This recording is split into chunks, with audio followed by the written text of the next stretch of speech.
بیچاری کئی روز سے دم توڑ رہی ہے، ڈر ہے خبر بد نہ میرے منہ سے نکل جائے، تقدیر تو مبرم نظر آتی ہے ولیکن پیران کلیسا کی دعا ہے کہ یہ ٹل جائے۔ تو پہلی بات میری ختم ہوئی، عالمی نظام خلافت دنیا کی تقدیر مبرم ہے، ہو کر رہے گی، اس میں کسی صاحب ایمان کو کوئی شک، کوئی شبہ، کوئی ریب نہیں ہونا چاہیے۔ البتہ اس کا اب دوسرا پہلو کیا ہے، اس کا آغاز کہاں سے ہوگا؟ پہلی بات تو یہ، ہمارے بعض لوگوں کے ذہنوں میں، سادہ دل لوگ وہ سمجھتے ہیں کہ پوری دنیا میں ایک ہی دفعہ آ جانی چاہیے۔ یہ کوئی علاقائی خلافت تو نہیں ہو سکتی، خلافت تو عالمی ہوتی ہے۔ ان سے میں کہتا ہوں عالمی خلافت کب تھی جناب؟ یہ تو نہ خلافت راشدہ میں عالمی تھی، کیا ہندوستان شامل تھا اس میں؟ کیا چین شامل تھا؟ کیا یورپ شامل تھا؟ اور پھر جو خلافت کے نام سے جو ملوکیت چلی ہے، وہ بھی صرف آپ دور بنو امیہ میں کہہ سکتے ہیں کہ وہ پورا عالم اسلام کم سے کم اس کے تحت تھا۔ بعد میں خلافت عباس، بنو عباس میں، اور فاطمیین کی خلافت میں، اور آل عثمان جو ہیں آٹومان ٹرکس کی خلافت میں ٹکڑے تھے، حصے بکھرے تھے، کوئی مانتا تھا، کوئی نہیں مانتا تھا۔ اور سب سے بڑی بات یہ، اگر ایک دم پوری دنیا پر خلافت قائم ہو سکتی تو حضور کے دست مبارک سے ہوتی، لیکن نہیں ہوئی۔ نتیجہ کیا نکلا؟ ایک ملک میں حضور نے قائم کر دی، جزیرہ نما عرب، یہاں خلافت قائم ہو گئی، حضور خلیفہ ہے۔ اس کے بعد آپ کے خلفائے راشدین نے پھر اس کو وسعت دی، شرقاً غرباً شمالاً، 3 کالمز نکلے ہیں فوجوں کے، صحابہ کرام کے، 3 کالمز، ایک ایسٹ ورڈ، ایک ویسٹ ورڈ، ایک نارتھ ورڈ۔ ایک عراق کو فتح کرتے ہوئے ایران میں پہنچ گیا، خراسان تک چلا گیا، ایک شام کو فتح کرتے ہوئے اور پھر سینائی پیننسولا سے ہو کر افریقہ میں داخل ہوا اور اٹلانٹک تک پہنچ گیا، تیسرا سیدھا شمال میں گیا، لیکن یہ زیادہ دور نہیں جا سکتا تھا، کوکیشین ماؤنٹینز آ گئے، کوہ قاف، اس زمانے میں تو یہ یوں سمجھیے کہ امپیسیبل تھا نا، کوہ قاف، لہذا وہاں آ کر رک گیا۔ اب بھی یہ ہوگا، کسی ایک جگہ سے شروع ہوگا پھر پھیلے گا، اس کے سوا کوئی چارہ کار ہے ہی نہیں۔ اگر ہر جگہ پوری دنیا میں ایک ہی وقت میں ہو سکتا تو حضور کے دست مبارک سے ہوتا صلی اللہ علیہ وسلم۔ اب وہ نقطہ کون سا ہوگا، نقطہ آغاز کون سا ہوگا؟ اس میں پہلی بات تو میں نے کہا، جو شک کرے گا اس کا پھر ایمان مشکوک ہے، ہوگا، لازماً ہوگا، گلوبل ہوگا، پوری دنیا میں ہوگا۔ کہاں سے شروع ہوگا اس میں آپ اختلاف کر سکتے ہیں، لیکن مجھے تو 2 حدیثیں تو ملی ہیں جن سے یہ اندازہ ہوتا ہے کہ یہ اس مشرقی خطے سے ہوگا، عرب کے مشرق کی جانب کسی ملک سے ہوگا، کسی خطے سے ہوگا۔ وہ حدیثیں بھی اب آپ پڑھ لیجیے پہلے، پھر میں کہہ رہا ہوں یہ خزانہ ہے جو ہم نے آپ کی خدمت میں پیش کیا ہے، کاش کہ آپ اس کی قدر کر سکیں، یہ حدیثیں آپ کو ازبر ہو جائیں، یاد ہو جائیں، لوح قلب پر نقش ہو جائیں۔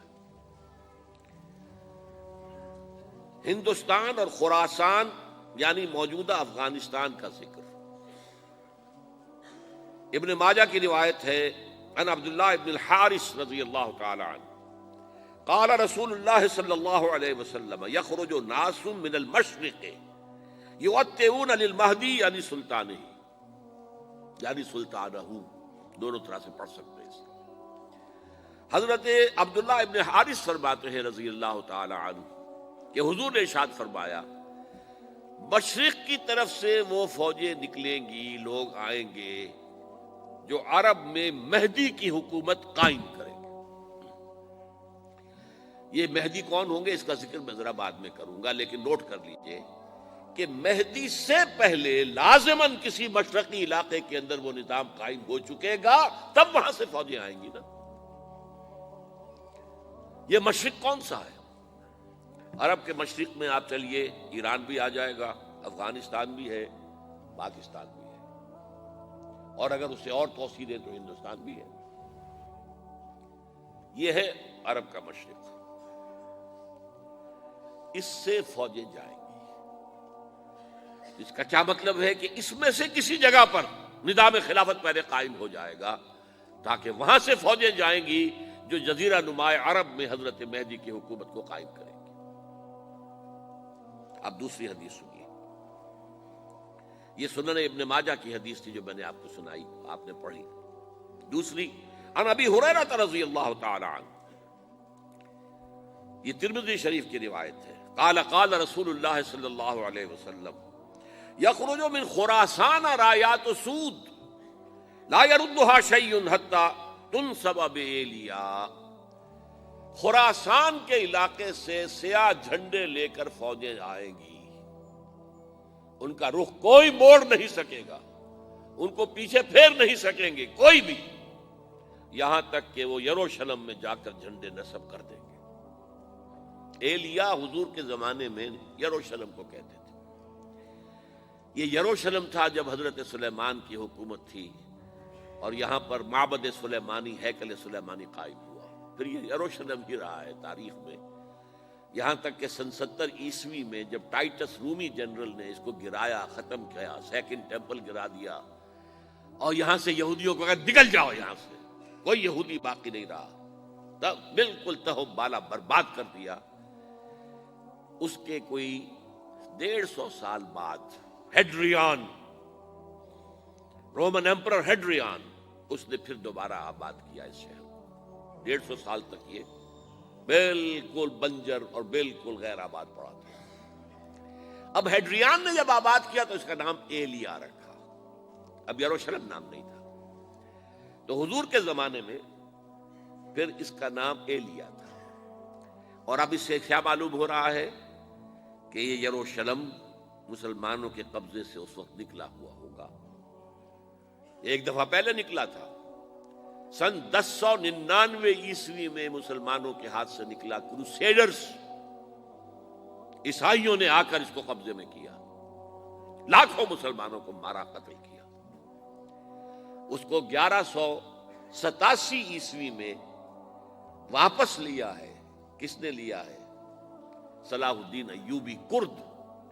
عرب کھوکھلے ہو چکے تھے، عربوں نے کھویا، واپس نہیں لے سکے، بہت حکومت کر چکے تھے، 400-500 برس کی حکومت کر کے، اور ان کے عیش اور ان کے آرام، اب ان میں جان نہیں تھی کہ وہ واپس لے سکے۔ واپس لینے والا گرم کرد خون تھا، صلاح الدین ایوبی۔ تو گویا کہ اب آپ سمجھئے کہ 88 برس تک عیسائیوں کا قبضہ رہا یروشلم پر۔